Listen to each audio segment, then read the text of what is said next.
కానివ్వండి, కాంగ్రెస్ నాయకులు కానివ్వండి, రోజు రోజుకు పోటాపోటీగా ఎలా విమర్శలు చేసుకుంటున్నారు ఏంటి అనేది. అలాంటిది అధ్యక్షుడి స్థానంలో అంత సౌమ్యుడిని పెడితే ఆ పార్టీ ఎంతవరకు అవతల వాళ్ళని డిఫైన్ చేసుకోగలదు అనేది నేను అడిగింది. సరే, దాని గురించి మళ్ళీ మాట్లాడదాం. కార్తిక్ గారు, ఇక్కడ బీజేపీ అధ్యక్షుడికి సంబంధించి సరే అది పార్టీ పూర్తిగా వాళ్ళ వ్యక్తిగత విషయం అయినప్పటికీ రాష్ట్ర పార్టీ అధ్యక్షుడిగా ఉంటున్నారు కాబట్టి రేపు 3 పార్టీల మధ్య పోటీ ఉండబోతోంది. ఏ ఎలక్షన్లు వచ్చినా కూడా ఈ 3 ప్రధాన పార్టీలే పోటీలో ఉండబోతున్నాయి కాబట్టి ఆ పార్టీ అధ్యక్షుడు ఎన్నిక అనేది మిగిలిన పార్టీలో కూడా చర్చ జరుగుతుంది. కాబట్టి ఇక్కడ రామచంద్రరావు గారి పేరు వినిపిస్తుంది. వినిపించడమే కాదు, ఆయనే మోస్ట్లీ 99.9% ఆయనే, లేదు 100% ఆయనే అనేది దాదాపు ఖరారైంది. కాబట్టి ఏం చెప్తారు ఆ విషయంలో? మేడం, అయితే ఈరోజు కొత్తగా బీజేపీ పార్టీకి రాష్ట్ర అధ్యక్షులుగా వారు రామచంద్రరావు గారు బాధ్యతలు స్వీకరిస్తారన్నటువంటి వార్తలు వస్తున్న నేపథ్యంలో సరే, వారికి ముందుగా కాంగ్రెస్ పార్టీ పక్షాన వారికి హార్దిక శుభాకాంక్షలు తెలియజేస్తున్నా. వారు మంచిగా రాష్ట్ర పార్టీని వాళ్ళు అభివృద్ధి చెందించాలి, ప్రజలకు మంచి చేయాలి, ఎస్పెషల్లీ ప్రజలకు మంచి చేయాలి. ప్రభుత్వంలో వాళ్ళు కూడా 8 మంది సభ్యులు ఉన్నారు వాళ్ళ పార్టీ నుంచి. కాబట్టి భేషజాలకు పోకుండా తెలంగాణ రాష్ట్ర ప్రజలకు ప్రగతికి పనికొచ్చే విధంగా ఆ పార్టీని డ్రైవ్ చేయాల్సిన బాధ్యత వారిపైన ఉంది. దేవుడు వారికి మంచి అట్లాంటి అవకాశాలు మరిన్ని కల్పించాలని మనస్ఫూర్తిగా కోరుకుంటున్నాం. అదేవిధంగా ఈరోజు పటంచెర్లో జరిగినటువంటి సంఘటనకు గాను ఏదైతే పేలి దాదాపు 12 మంది వరకు చనిపోయారు కాబట్టి ఆ కుటుంబ సభ్యులకు కూడా కాంగ్రెస్ పార్టీ పక్షాన ప్రగాఢమైనటువంటి సానుభూతిని తెలియజేస్తున్నాం. అయితే మేడం, నేను బీజేపీ గురించి మాట్లాడాల్సి వచ్చినప్పుడు నిజంగా ఈరోజు నేను వారికి అంటే ఒక మంచి అవకాశం వచ్చింది ఒక వ్యక్తికి.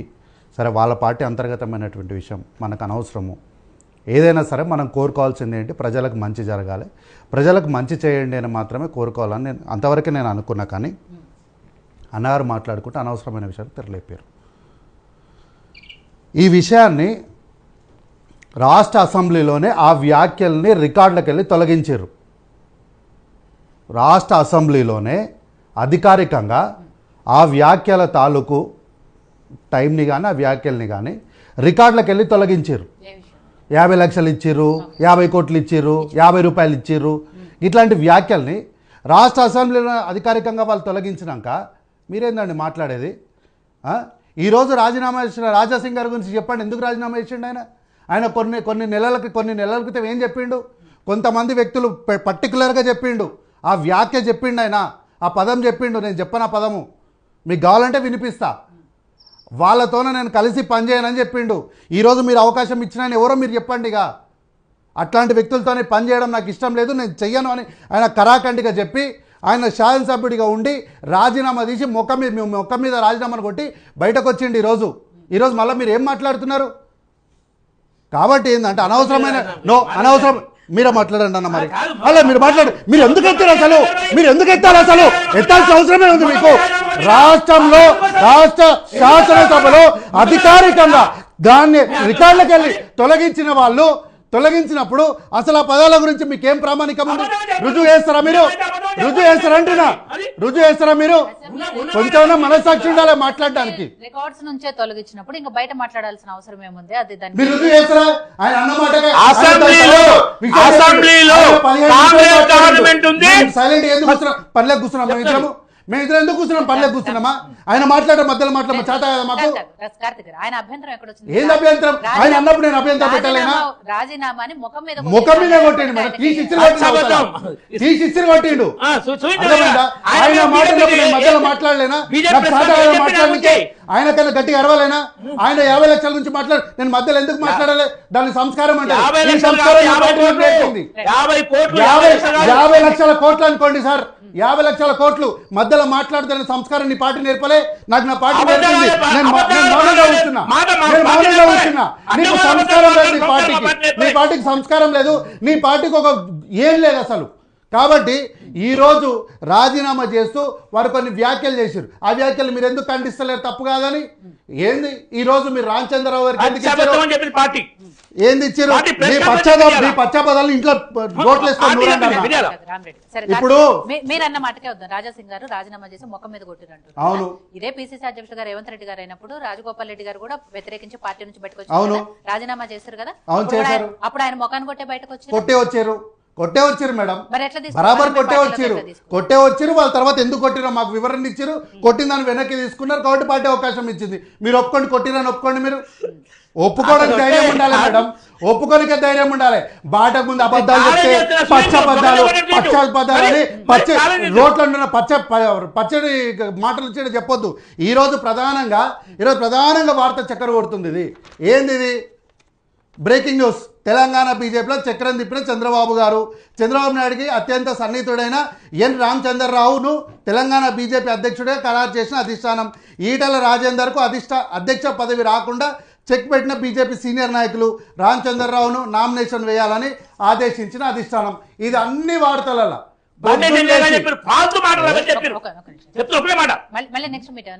ఏం సంస్కారం నేర్పింది మేడం వాళ్ళకి పార్టీ?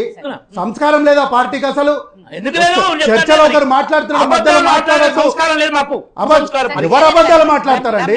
11 సంవత్సరాలుగా మీరు అబద్ధాలు నేర్పిస్తున్నారు ఈ దేశానికి. మీరు జన్ధన్ ఖాతాలు ఓపెన్ చేయండి, దందన్ మన 15 లక్షలు వేస్తామన్నారు కదా, ఎక్కడ ఇది అబద్ధం కాదా? ఇది అబద్ధం కాదా? ఏడాదికి 2 కోట్ల ఉద్యోగం ఇస్తామన్నారు, ఎన్ని ఉద్యోగాలు ఇచ్చింది? ఇది అబద్ధం కాదా? కాబట్టి నేను అందుకే అంటున్నా, వారి పార్టీ వాళ్ళకు సంస్కారం నేర్పించలేదు, సంస్కారహీనంగా చర్చలలో ప్రవర్తించకూడదు. వారు మాట్లాడినప్పుడు యువతలో ఉన్న 3 సభ్యులు ఎందుకు మౌనంగా ఎందుకు కూర్చున్నారు? ఆ సంస్కారం నేర్చుకోవాలి. కాబట్టి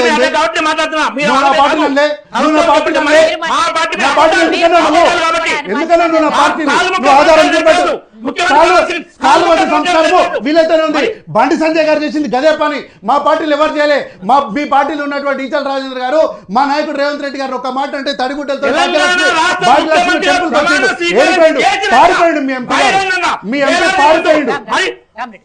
మీ ఎంపీ పారిపోయిండు.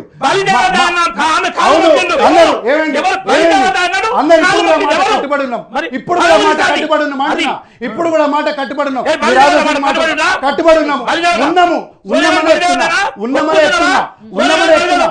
చెవిటాడా ఏమన్నా? ఉన్నామని చెప్తుంటే మళ్ళీ ఉన్నాం అంటాడు. సోనియా గాంధీ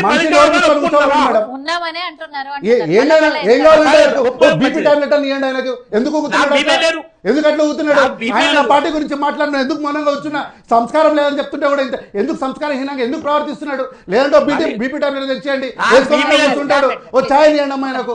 కాబట్టి ఏంది ఈరోజు ప్రధానమైనటువంటి వార్త మేడం? నేనేమంటున్నా, ఈరోజు వీళ్ళు గతంలో ఒక ప్రామిస్ చేశారు తెలంగాణ రాష్ట్ర ప్రజలకు. ఏమని ప్రామిస్ చేశారు? బీజేపీ పార్టీని, మా పార్టీని అధికారంలోకి తీసుకురండి, మేము బీసీ వ్యక్తిని ముఖ్యమంత్రిని చేస్తామన్నారు. ఏమైంది ఆ సంస్కారం? ఈరోజు ఏమైంది మేడం? మార్చలేదు కదా. ఆ రోజు ప్రజలు అవకాశం ఇస్తారో ఇయ్యారో తెలియదు, ఈ రోజు కూడా అవకాశం ఇస్తారో తెలియదు, గ్యారెంటీ ఎవరని చెప్పలేము. రేపొద్దున బీఆర్ఎస్ పార్టీ అధికారంలోకి వస్తారో ఎవరైనా హామీ ఇస్తారా? బీజేపీ ఇస్తారని హామీ ఇస్తారా? రేపొద్దున ఇంకెవరైనా వస్తారని హామీ ఇస్తారా? ఎవరు ఇయ్యరు కదా. ప్రజలు 5 ఏళ్ల తర్వాత తీసుకునే నిర్ణయం. అయితే అవకాశం వస్తారో రాదో తెలియదు కాబట్టి బీసీ అభ్యర్థిని ముందర పెట్టిండ్రు. ఈరోజు అధ్యక్ష పదవి మీ చేతిలో ఉన్న పదవే కదా, ఒక సంతకం పెడితే అయిపోతుంది కదా. బీసీకి ఇవ్వచ్చు కదా మేడం, ఎందుకు ఇస్తలేరు? అట్లాగే శాసనసభ పక్షనేతగా బీసీకి ఇవ్వచ్చు కదా, అవకాశం ఉంది కదా. మీరు ఒక సంతకం పెడితే అయిపోతుంది కదా, దానికి ఉన్న ప్రజలు ఓటేయాలనా? కాబట్టి ఏంటంటే మీరు అధికారంలోకి రావడానికి బీసీలను ముందు పెట్టి బీసీలను బలుపశువులు చేస్తారు. మీకు అవకాశం ఉన్నప్పుడు ఒక్క సంతకం పెడితే అయిపోయేటప్పుడు మాత్రం అగ్రవర్ణాలకు అవకాశం ఇస్తారు. ఇలా శాసనసభ పక్షాన్ని అయితే ఎవరు? కాంగ్రెస్ నుంచి వచ్చినాయన కాదా, 100 పార్టీలు తిరిగి వచ్చినాయన కాదా? వీళ్ళు అంటారు, మళ్ళీ మా రేవంత్ రెడ్డి గారిని అంటారు.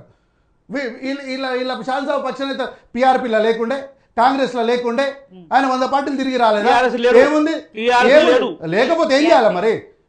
అందుకే అంటున్నా, ఆయన బీబీ టాబ్లెట్ వేసుకొని చర్చలు పూర్తిగా వినాలి. నేను అన్నది కూడా పీఆర్పీఏ, బీఆర్ఎస్ అనలే, టీఆర్ఎస్ అనలే. కాబట్టి ఏంది ఈ రోజు మేడం, నేను ఈరోజు చెప్తున్న మాటని ఆన్ రికార్డ్గా లైబ్రరీలో పెట్టండి. ఎందుకంటే 2 సంవత్సరాల 8 నెలలు ఒకవేళ జమిలీ రాకపోతే సబ్జెక్టు కరెక్షన్లా మీరు ఈ వార్తను టెలికాస్ట్ చేయొచ్చు. ఏంటి తెలుసా? ఒకవేళ 2028 ఎన్నికలు జరిగితే పక్కనున్నటువంటి కూటమి ప్రభుత్వం తెలంగాణ ప్రాంతాన్ని, రాష్ట్రాన్ని పూర్తిగా అన్యాయం చేసి ఈ రాష్ట్రాన్ని ఎడారిగా మార్చేసినటువంటి పక్కనున్నటువంటి కూటమి ప్రభుత్వంతో కలిసి బీఆర్ఎస్ పార్టీ ఈ రాష్ట్రంలో వచ్చే ఎన్నికల్లో పోటీ చేస్తుంది. తద్వారా కాంగ్రెస్ పార్టీని ఓడించడానికి ఈ శక్తులన్నీ ఒకటైతాయి. కానీ ఈ శక్తులన్నిటిని కూడా 2009లో ఎట్లయితే ఓడించినామో అట్లాగే 2028 or 29 ఎప్పుడు ఎన్నికలు వచ్చినా కూడా ఈ కూటమి శక్తుల్ని మొత్తం మేము ఓడిస్తాం. కాబట్టి ఏంటంటే ఈరోజు మీకు అవకాశం ఉన్నప్పుడు ఎప్పుడు బీసీలకు అవకాశం ఇయ్యరు, మీకు అవకాశం ఉన్నప్పుడు ఎప్పుడు ఎస్సీలకు అవకాశం ఇయ్యరు, మీకు అవకాశం ఉన్నప్పుడు ఎస్టీలకు అవకాశం ఎప్పుడు ఇయ్యరు. మీరు ఏంది తెలుసా, ముందు చుట్టూ 8 కెమెరాలు 9 కెమెరాలు పెట్టుకొని 4-5 వీడియో కెమెరాలను పెట్టుకొని మేము ఎస్సీ ఇంట్లోకి వెళ్ళి భోజనం చేశాం. ఎవరికి కావాలి భోజనం? మా ఇంట్లో, మా ఎస్సీల ఇళ్ళలో మీకు భోజనమే ఉంది, తీసుకోవాలి మీ ఇంట్లో పెట్టు. మా ఎస్సీలను మీ డైనింగ్ టేబుల్ మీద కూర్చోబెట్టావు, కానీ నువ్వు వచ్చి నేను ఎస్సీల ఇళ్ళలో భోజనం చేసినాను. భోజనం అని కింద కూర్చొని చేయాలి, నీకు బల్బ్ ఎక్కి మీద కూర్చొని చేస్తున్నావు. ఏనాడైనా ఒక్క ఎస్సీని నీ ఇంటికి తీసుకుపోయి నువ్వు కూర్చునే డైనింగ్ టేబుల్ మీద నువ్వు కూర్చోబెట్టి భోజనం చేయించినావా? కాబట్టి ఉట్టి కథలు ఈ రాష్ట్రానికి బీజేపీ పార్టీ చెప్పొద్దు. ఈ రాష్ట్రానికి ఎన్ని నిధులు తెచ్చారంటే చెప్పరు, బనకచర్ల ప్రాజెక్టు నుంచి ఏమైందంటే చెప్పరు, ఈ రాష్ట్ర ప్రగతి ఏమైందంటే చెప్పరు. కానీ వీళ్ళకి ఏం కావాలంటే అర్జెంటుగా ఈడ పవర్ కావాలి. దానికోసము మీరు ఎన్ని కుట్రలు కుతంత్రాలు వల్లించినా ఈ రాష్ట్రంలో మిమ్మల్ని మాత్రం అధికారంలోకి వచ్చే ప్రసక్తే లేదు.